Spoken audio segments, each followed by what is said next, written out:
Hello friends, welcome to my channel Sushant. Today we are at the next topic, that is analysis of a complex position. Through this topic we try to discuss some complicated positions where the master tries to break down the problem and he comes to a good or an excellent solution. This is the position with white to play. We see that there are numerous imbalances in the position.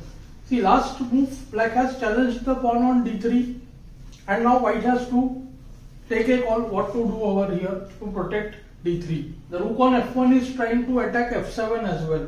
Already we can see two pawns have moved in front of the black's castled position. So white is trying to attack there as well.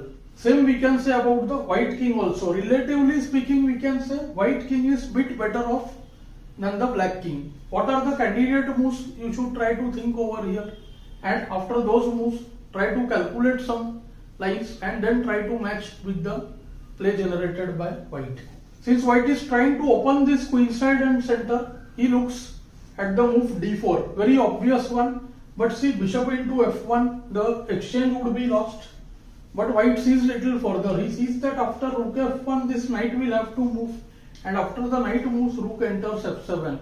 So exchange for one pawn plus some play in the center, he decides to go for the same. See d4, bishop takes f1, rook takes f1, and the knight has to move now. CD will make black's task worse because of rook c1. Knight g6, and here comes rook f7.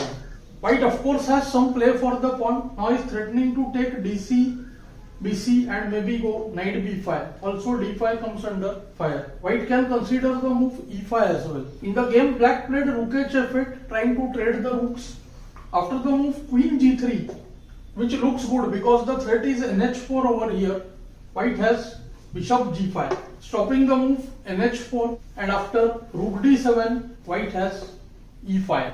White position is already bit better. Knight is heading from b5 to d6, and also e6 is a threat. So black plays rook h f8. Now rook takes f8, rook takes f8, and here e5. Not only it stops queen g3, but there is threat of dc5, bc5, bishop takes d5, or the move knight b5. It's difficult to stop both the threats here. So black plays c4, trying to keep the position closed, and now see knight b5, qd7, knight d6 check. So exactly this is the kind of position white was aiming at. After kb8, what would you play as white? White tries to break the queen side with b3. Idea is that if b5 now, then instant a4 and the whole queen side would be broken. After b takes a, there would be b takes c4, d takes c4, and c qb2 check, winning on the spot. So knight f5, instantly challenging the knight on d6. White takes knight f5, queen takes f5, b takes c4, and h4. Black tries to generate his share of counterplay on the king side.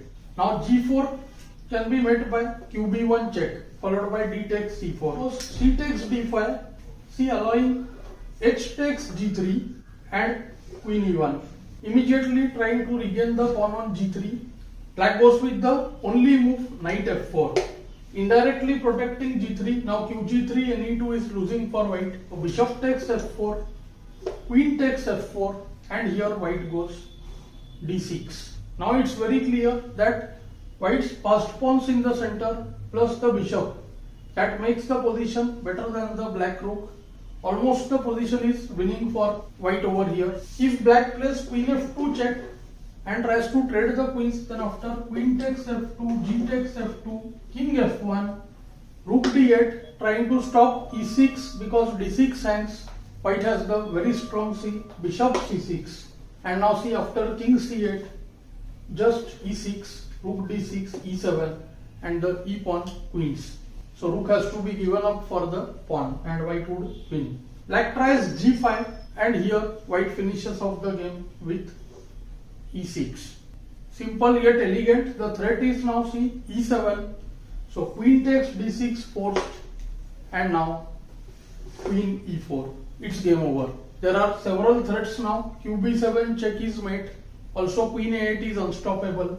So here black chose to resign, but if queen e7, then also white finishes the game with queen a8 check, kc7, queen takes a7, and now see king d8, then qb8 mate, and if king d6, then qb6 also checkmate. So white would have won anyways. That is why black chose to resign after the move queen e4. I hope you found this lesson useful and instructive. Do let me know in the comments below. Thanks for your time.